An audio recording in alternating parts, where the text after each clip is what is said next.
ಎಲ್ರಿಗೂ ನಮಸ್ಕಾರ. ಈ ವಿಡಿಯೋದಲ್ಲಿ ನಾವು ಭಾರತ ಸರ್ಕಾರದ ಮಹತ್ವಾಕಾಂಕ್ಷಿ ಯೋಜನೆಗಳಲ್ಲಿ ಒಂದಾದ ಪ್ರಧಾನಮಂತ್ರಿ ಸೂರ್ಯಘರ್ ಯೋಜನೆ ಅಥವಾ PM ಸೂರ್ಯಘರ್ ಮುಫ್ತ್ ಬಿಜ್ಲಿ ಯೋಜನೆ ಇದರ ಬಗ್ಗೆ ತಿಳಿದುಕೊಳ್ಳೋಣ. ಸೊ ಈ ವಿಡಿಯೋದಲ್ಲಿ ನಾವು ಈ ಯೋಜನೆಯನ್ನು ಯಾರು ಯಾವ ರೀತಿ ಅಪ್ಲೈ ಮಾಡಿಕೊಳ್ಳಬಹುದು ಅಥವಾ ಈ ಯೋಜನೆಗೆ ಯಾರು ಅರ್ಹರು ಮತ್ತೆ ಈ ಯೋಜನೆಗಳಿಂದ ಆಗುವ ಲಾಭಗಳೇನು ಎಂಬುದನ್ನು ನೋಡೋಣ. ಸೊ PM ಸೂರ್ಯಘರ್ ಮುಫ್ತ್ ಬಿಜ್ಲಿ ಯೋಜನಾ ಇದು ಭಾರತ ಸರ್ಕಾರದ ಯೋಜನೆಗಳಲ್ಲಿ ಒಂದಾಗಿರೋದ್ರಿಂದ ನೀವು PM ಸೂರ್ಯಘರ್ .gov.in ಈ ವೆಬ್ಸೈಟ್ನಿಂದ ನೀವು ಡೈರೆಕ್ಟ್ ಆಗಿ ಈ ಯೋಜನೆಗೆ ಅಪ್ಲೈ ಮಾಡಿಕೊಳ್ಳಬಹುದು.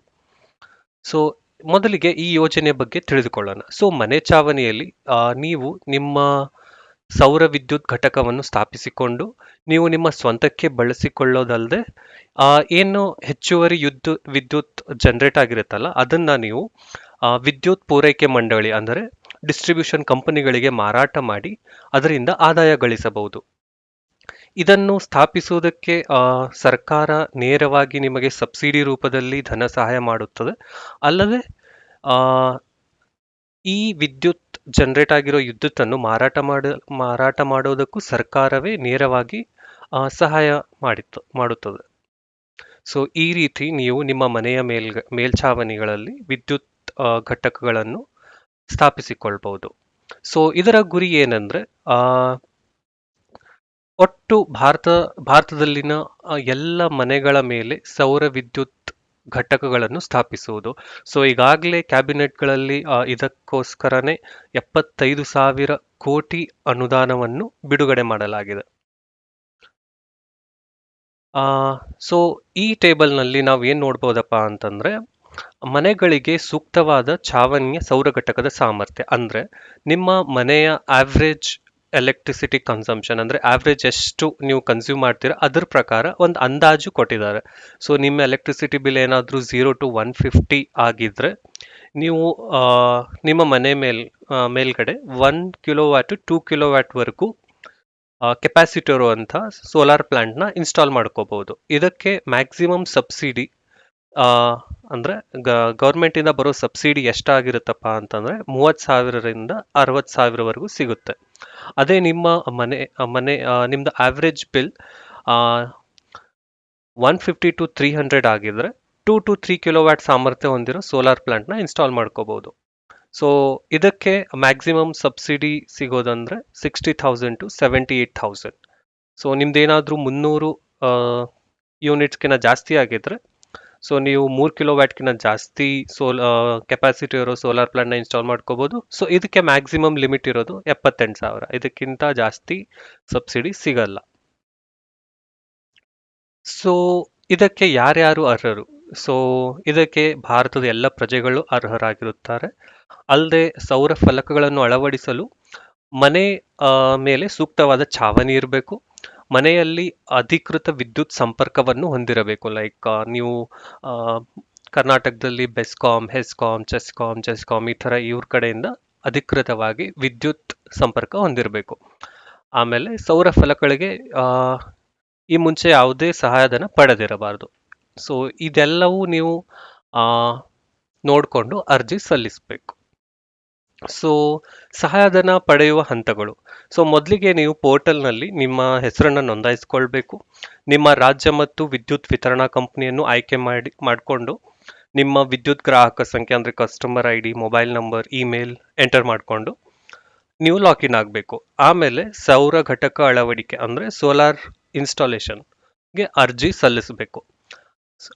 ಈ ವೆಬ್ಸೈಟ್ನಲ್ಲಿ ಆಲ್ರೆಡಿ ಅವರು ವೆಂಡರ್ಸ್ ಅಂದರೆ ನೋಂದಾಯಿತ ಮಾರಾಟಗಾರರ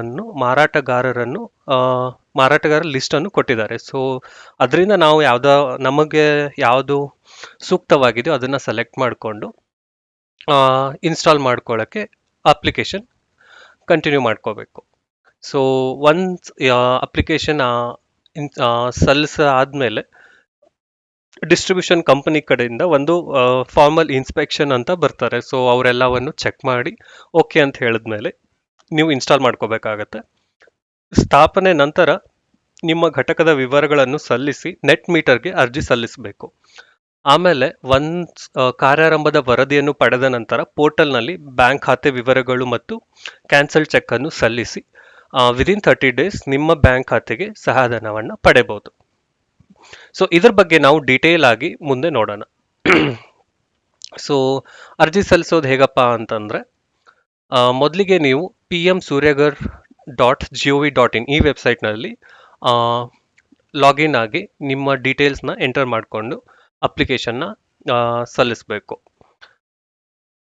ಅದನ್ನು ಕೂಡ ನೋಡೋಣ ಡೀಟೇಲ್ ಆಗಿ. ಈ ಯೋಜನೆಗಳ ಲಾಭಗಳು ಏನಂದ್ರೆ, ಮನೆ ವಿದ್ಯುತ್ ಬಿಲ್ಗಳ ಉಳಿತಾಯ. ಸೊ ಇದರಿಂದ ನೀವು ಫ್ರೀಯಾಗಿ ನಿಮ್ಮ ಮನೆ ಮೇಲೇನೆ ಸೋಲಾರ್ ಇಂದ ಎಲೆಕ್ಟ್ರಿಸಿಟಿ ಜನರೇಟ್ ಮಾಡೋದ್ರಿಂದ ನೀವು ಏನು ಅಡಿಷನಲ್ ಎಲೆಕ್ಟ್ರಿಸಿಟಿ ಬಿಲ್ನ ತುಂಬಬೇಕಾಗಿ ಬರೋದಿಲ್ಲ. ಅಲ್ಲದೆ ನೀವು ಏನಾದರೂ ಅಡಿಷನಲ್ ಎಲೆಕ್ಟ್ರಿಸಿಟಿ ಜನರೇಟ್ ಮಾಡೋದ್ರಿಂದ ನೀವು ಅದನ್ನ ಡಿಸ್ಟ್ರಿಬ್ಯೂಷನ್ ಕಂಪನಿಗಳಿಗೆ ಮಾರಿ ಅದರಿಂದ ನೀವು ಆದಾಯ ಗಳಿಸ್ಕೋಬಹುದು. ಸೊ ಇನ್ ಕೇಸ್ ನೀವೇನಾದರೂ ನಿಮ್ಮ ಮನೆಗೆ 300 ಯೂನಿಟ್ಸ್ ಇಯರ್ಲಿ ಮಂತ್ಲಿ ಕನ್ಸ್ಯೂಮ್ ಮಾಡ್ತಿದ್ರೆ, ಸೊ ಇಯರ್ಲಿ ನೀವು 15,000 ರೂಪಾಯಿಗಳವರೆಗೂ ಉಳಿತಾಯನ ಖಾತ್ರಿಯಾಗಿ ಮಾಡ್ಕೋಬಹುದು.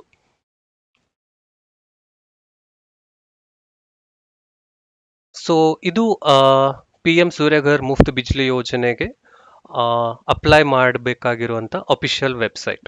ಸೊ ಇಲ್ಲಿ ನೀವು ನೋಡ್ಬೋದು, apply for roof top solar, subsidy structure, empanelled vendors. So ಇದೆಲ್ಲ ಡೀಟೇಲ್ಸ್ ಕೊಟ್ಟಿದ್ದಾರೆ. ಸೊ ಮೊದಲಿಗೆ ನಾವು ಸ್ಟೆಪ್ ವೈಸ್ ಪ್ರೊಸೀಜರ್ನ ನೋಡ್ಕೊಳ್ಳೋಣ ಯಾವ ಥರ ಇದೆ ಅಂತ. ಸೊ ಇದನ್ನು ಕೂಡ ಅಫಿಷಿಯಲ್ ವೆಬ್ಸೈಟಲ್ಲೇ ಕೊಟ್ಟಿದ್ದಾರೆ. ನಾವು ಡೀಟೇಲ್ ಆಗಿ ನೋಡೋಣ. Step 1, register at national portal through link. So ಇದು ಹಳೆ ಲಿಂಕ್. ಈ ಲಿಂಕ್ ಕೂಡ ಈ ವೆಬ್ಸೈಟ್ಗೆ ರೀಡೈರೆಕ್ಟ್ ಆಗುತ್ತೆ. And follow the instructions given on the portal for registration. So ಈ ಪರ್ಟಿಕ್ಯುಲರ್ ವೆಬ್ಸೈಟ್ನಲ್ಲಿ ನೀವು ರೂಫ್ ಟಾಪ್ ಸೋಲಾರ್ಗೆ ಅಪ್ಲೈ ಮಾಡ್ಕೋಬೇಕು. Next, step 2, after registration login in to the account and click submit application. Fill the information required in the format and submit the application. So ಇದು step 2. If all details are found correct, step 3. So technical feasibility approval ಅಂದರೆ ನೀವು application ಸಲ್ಲಿಸಿದಾಗ the submitted application will reach directly to the concern distribution company for technical feasibility approval. So TFR ಅಂದರೆ technical feasibility approval. So if all the details are correct, the application will be approved, else the application may be rejected or returned for correction. So ನೀವು application ಅಲ್ಲಿ enter ಮಾಡಿರೋ ಎಲ್ಲ details correct ಆಗಿದ್ರೆ ನಿಮ್ಮ application approve ಆಗುತ್ತೆ. ಇಲ್ಲ ಅಂದರೆ reject ಅಥವಾ ಕರೆಕ್ಷನ್ಗೆ ರಿಟರ್ನ್ ಮಾಡ್ತಾರೆ. So next, selection of vendor and plant installation. So ನಿಮ್ಮದು ಒಂದ್ಸತಿ ಡಿಸ್ಟ್ರಿಬ್ಯೂಷನ್ ಕಂಪ್ನಿಗಳಿಂದ ಅಪ್ರೂವ್ ಆದಮೇಲೆ ನೀವು ವೆಂಡರ್ ಕಡೆಯಿಂದ ಒಂದು ಅಗ್ರಿಮೆಂಟ್ನ ಸೈನ್ ಮಾಡಿಕೊಂಡು ಅಲ್ಲಿರೋ ರಿಜಿಸ್ಟರ್ಡ್ ವೆಂಡರ್ಸ್ ಲಿಸ್ಟ್ನಿಂದ ನಿಮಗೆ ಯಾವುದು ಸೂಟೇಬಲ್ ಅನಿಸುತ್ತೋ ನಿಮ್ಮ ಏರಿಯಾದಲ್ಲಿ ಅದನ್ನು ನೀವು ಸೆಲೆಕ್ಟ್ ಮಾಡಿಕೊಂಡು ಅಪ್ಲಿಕೇಶನ್ನ ಪ್ರೊಸೀಡ್ ಮಾಡ್ಕೋಬೋದು. Step 4, submit installation details. After installation of the plant, submit installation details in the national portal and upload a photo of the applicant with the plant. So ಒಂದು ಇನ್ಸ್ಟಾಲ್ ಆದಮೇಲೆ ನೀವು ನಿಮ್ಮ ಪ್ಲಾಂಟ್ ಜೊತೆ ಒಂದು photo ತೆಗೆಸ್ಕೊಂಡು ಅದನ್ನು national ಪೋರ್ಟಲ್ನಲ್ಲಿ upload ಮಾಡಬೇಕು. These details are required for inspection and net metering of the plant. So ಈ ಡೀಟೇಲ್ಸ್ ಇನ್ಸ್ಪೆಕ್ಷನ್ ಮತ್ತು ನೆಟ್ ಮೀಟ್ರಿಂಗ್ಗೆ ಬೇಕಾಗುತ್ತೆ. ಸೊ ನೆಕ್ಸ್ಟ್ ಸ್ಟೆಪ್ ಏನಪ್ಪ ಅಂದರೆ inspection by distribution company. Distribution company officials will inspect the system in accordance with the technical criterion prescribed by MNRE. Upon successful inspection, net meter would be installed by the discom ಅಂದರೆ distribution company. So ನೀವೆಲ್ಲ install ಆದಮೇಲೆ ಇನ್ನೊಂದ್ಸರಿ distribution company officials ಕಡೆಯಿಂದ inspection ಇರುತ್ತೆ. So ಆ ಇನ್ಸ್ಪೆಕ್ಷನಲ್ಲಿ ಅವರು install ಆಗಿರೋ details ಎಲ್ಲವೂ ಕರೆಕ್ಟ್ ಆಗಿದೆ ಇಲ್ಲ ಅಂತ ಚೆಕ್ ಮಾಡಿ ನೆಟ್ ಮೀಟರ್ನ ಇನ್ಸ್ಟಾಲ್ ಮಾಡ್ತಾರೆ. Step 6, project commissioning status.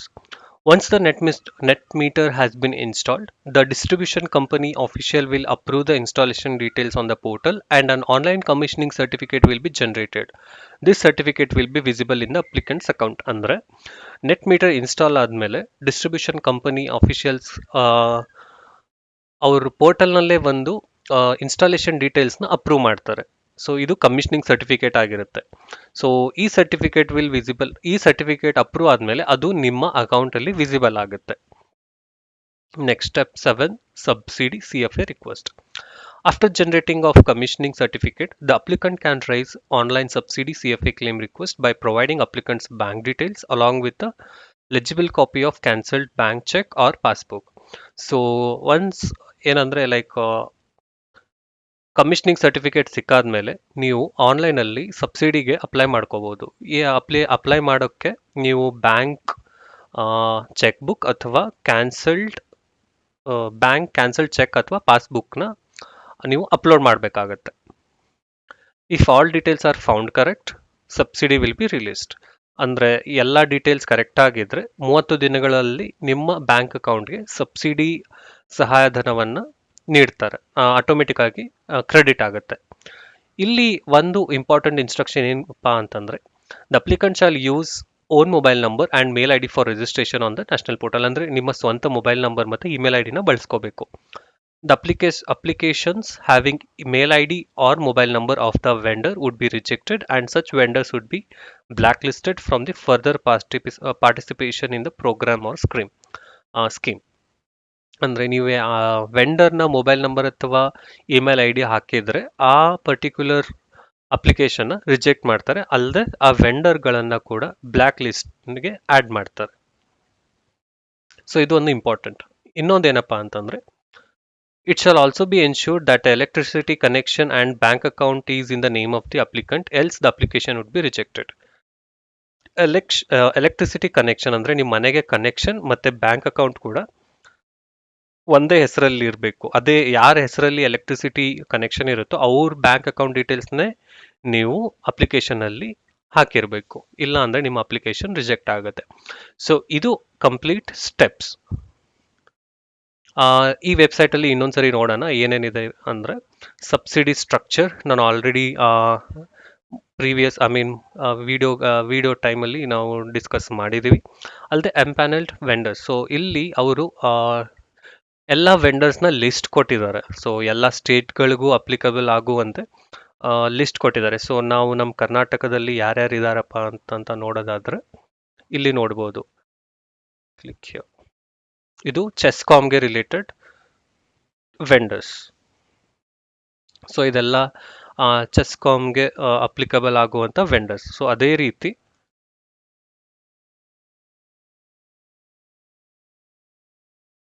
ನಿಮಿಷ ವೆಬ್ಸೈಟ್ ಲೋಡ್ ಆಗ್ತಾ ಇದೆ.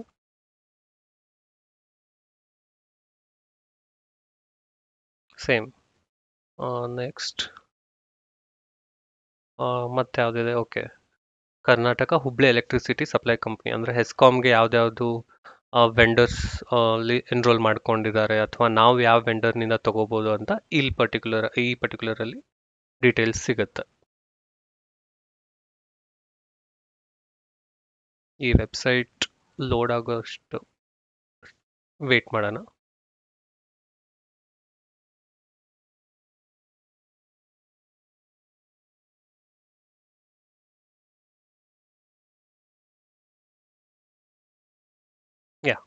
ಸೊ ಇಲ್ಲೆಲ್ಲ ನೋಡ್ಬೋದು ನೀವು ಈ ವೆಂಡರ್ಸ್ ಎಲ್ಲ ಹೆಸ್ಕಾಮ್ಗೆ ಎನ್ರೋಲ್ ಮಾಡ್ಕೊಂಡಿದ್ದಾರೆ. ಸೊ ಇದನ್ನು ನಾವು ಸೆಲೆಕ್ಟ್ ಮಾಡ್ಕೋಬೋದು ನಾವು ಅಪ್ಲಿಕೇಶನ್ ಫಿಲ್ ಮಾಡಬೇಕಾದ್ರೆ. So last step, apply for roof top solar. So ಇಲ್ಲಿ ಕ್ವಿಕ್ ಲಿಂಕ್ಸ್ ಕೊಟ್ಟಿದ್ದಾರೆ. ಸೊ ಯಾವ ಥರ ಅಪ್ಲೈ ಮಾಡ್ಕೋಬೋದು ಅಂತ.